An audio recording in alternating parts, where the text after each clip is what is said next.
All right, I think that angle works. There is sort of light on my face. I'm not having to prop the phone up.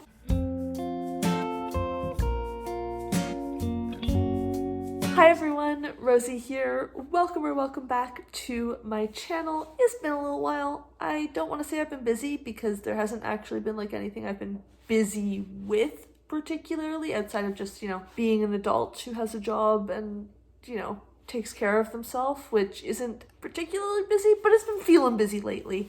And I love making booktube videos, but when walking the dog, which is usually a lovely activity, feels like the most like, oh my god, how am I going to fit this into my schedule thing, the last thing I want to do is add other things that require commitment, like videos, hence my absence. Thank you for your patience.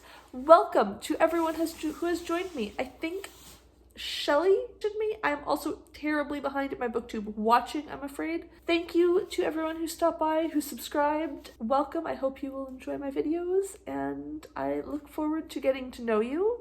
Where am I going with this? Right, I decided to film a vlog this weekend. I am putting off filming my February wrap-up. I don't know why. I read a lot of great books in February and I'm really excited to tell you about them. I think it just feels like it's going to be a lot of work. I've got to like get my laptop out somewhere, look at my notes, find somewhere to set up my phone that I can film. Like I said, I'm just finding filming a very complicated process right now, which is silly because I've made it absolutely as simple as I can. Anyway, that's not the point of this video. The point of this video is I thought, well, why don't I just film a vlog? I've got all of these little reading things I want to do this weekend. And I kept trying to be like, okay, well, how can I make that into a video? Because I do want to film videos.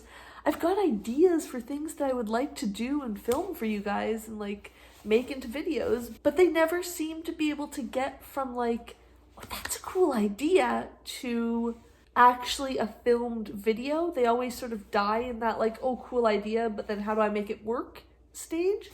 So instead of getting caught up on that stage this weekend, I'm just going to film a vlog and hopefully have all sorts of different segments and sort of just take all of those little ideas and be like, you might not be a full video, but I can probably do a 2-minute segment about you or something. I've been having my Saturday morning sleep in, which is in fact my lie on the couch for like 2 hours with the dog and read a book in time.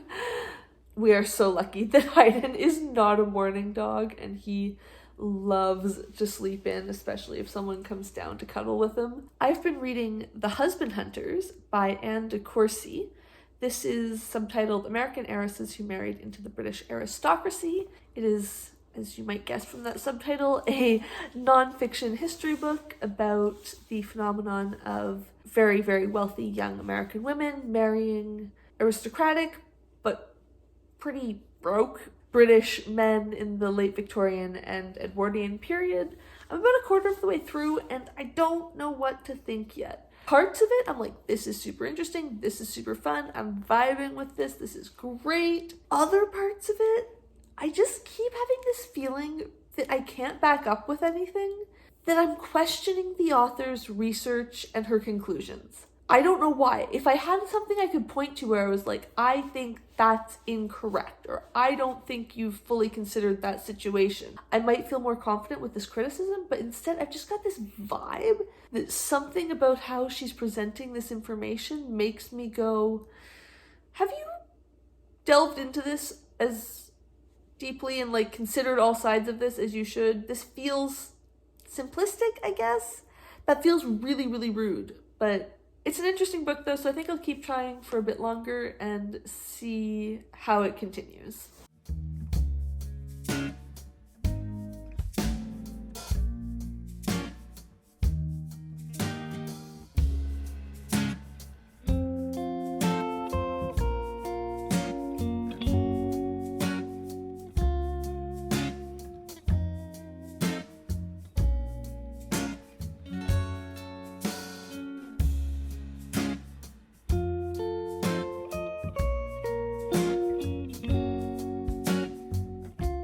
I was so optimistic yesterday morning about how much more reading I was going to get done, and everything I needed to do just took so much longer than I thought it would. So I think I read a grand total of like 3 more pages right before falling asleep. But it is Sunday, fresh day. I have actually like one load of laundry I need to do today, and that is it. So I think today hopefully can be the reading day that I have been looking forward to, that I have been longing for, and I can just really get into some stuff. I'm gonna start with something that's kind of intimidating me, but shouldn't be, and that is Rat Queens. I'm not gonna read all of these today, I don't think. Probably not. So I read volume 1 of Rat Queens. This is a, like, collection of comics. I guess I don't know if we can use the word graphic novel, because it's not a graphic novel that was written as, like, a single graphic novel. It's 5 comic books in one volume. I don't know. I think the term is trade paperback, but, like, I don't know if that's as meaningful as, like, graphic novel, you know what I mean? I read volume 1 in January, and I absolutely adored it. It was so freaking good. I loved it so much. So, in February, I went back to my favorite local comic book shop, and I bought volumes 2 through 8. I am missing volume 7. They did not have it in stock the day I went in, but they have now ordered it in. It's waiting for me. I'm going to pick it up next weekend when I'm in that part of town. And now I've had these for not quite a month. I guess, like, I don't know, 3 weeks now probably, but I have not read them yet. And now that I've got them all sitting here, for some reason I'm intimidated. When I finished this, I was so excited. I wanted to dive right in. I would have gone back to buy the other ones that day if it hadn't been such a hassle to go to the shop. But now that I've got them at home, I'm just like, nope, I'm on that second book stickiness where I love the first, but I don't want to continue the series. This is such a, like, I don't know, trope, classic move of mine. I don't know what, but I'm going to try and really just dive in, because I feel like once I start, I'm going to have so much fun, and I'm going to be like, yes, I want to read these immediately. That's what always happens. I've got Rat Queens Volume 2, The Far-Reaching Tentacles of Ngrigoth, which, like, oh, look at that cover, like, just, they're so gorgeous, they're so pretty. Yeah, so this is what I'm going to start my reading day with. Hopefully this won't be like yesterday and there will be more than one update and I will have read at least one of these. The great thing about vlogging is I can look back at the timestamp at the video clip that you just watched and know that I started reading this book at 7:40 a.m. It is now 8:42 a.m. and I have just finished, and it was so cute and so fun. I am absolutely remembering why I love this series. I almost think I might just sit here and read several more right now.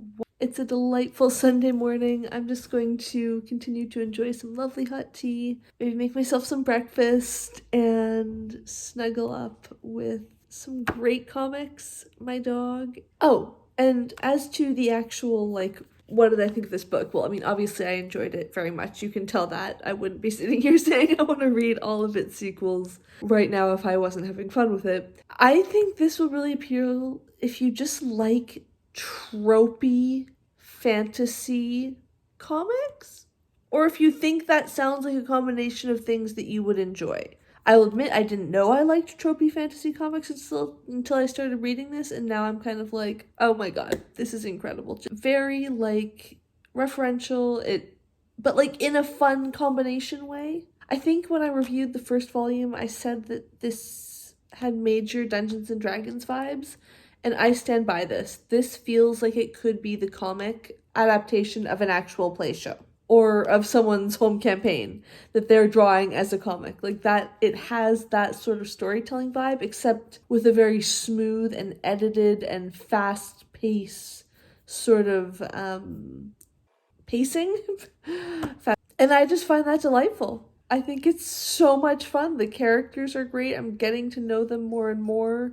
I wanted to reread the first volume before diving into the second, because I'll admit I read it, but I didn't remember that much about, like, what happened. But then I was like, you know what? It's fine. I never reread the first book before continuing series. I'll be fine. And I was, and I am enjoying it very much. And yeah, okay, I'm going to stop talking and get more tea now.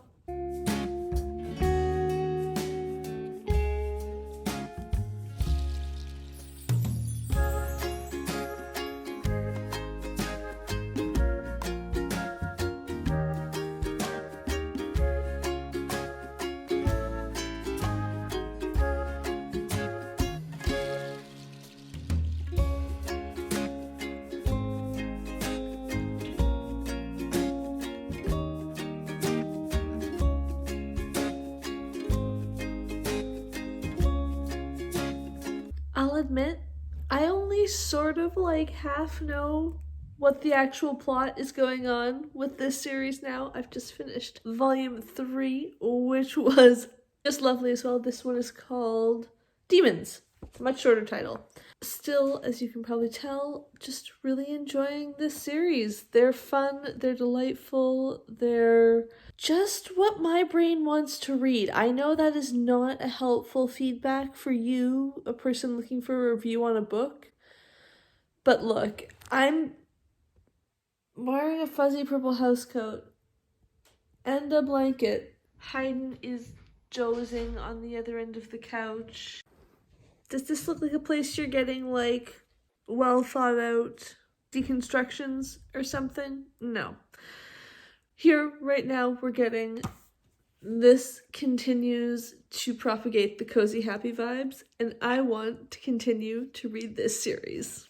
Brief interlude from fantasy comic hijinks, because I really want to give this book a go. So, this is The Stairway by Alice A. Chown, the reissue of an early feminist classic with an introduction by Diana Chown, who is, I think, the author's great-great-niece, maybe? I'm going to read you the back.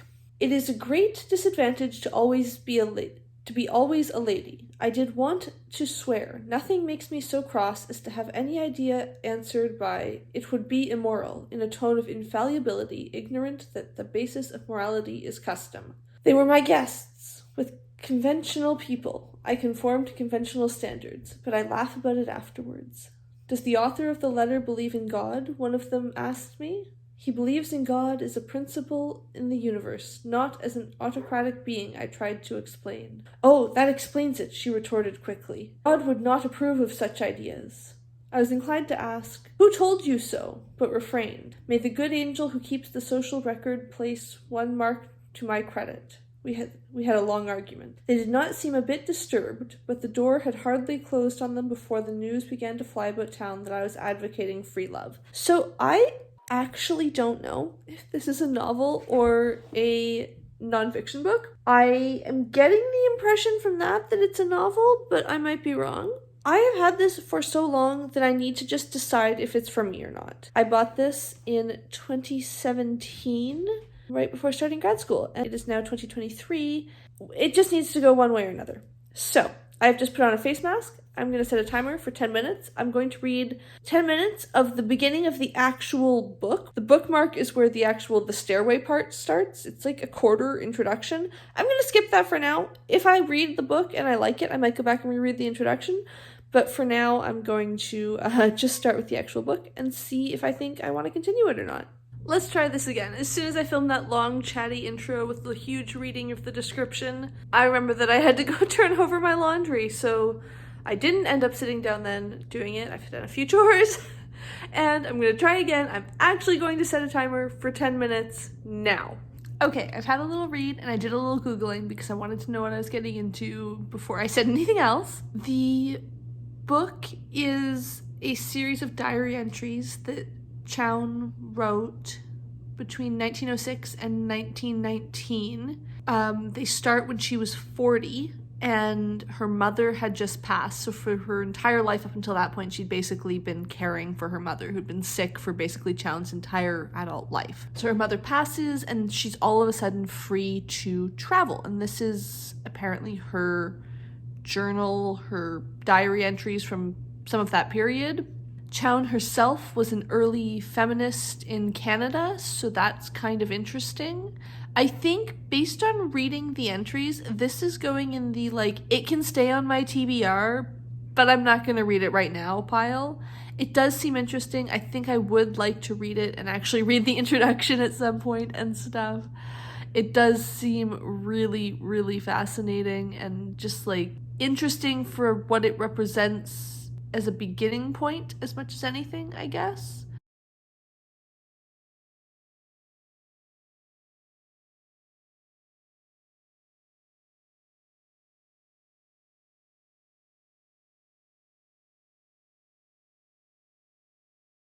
Can't Stop, Won't Stop. I have now read Volume 4, High Fantasies.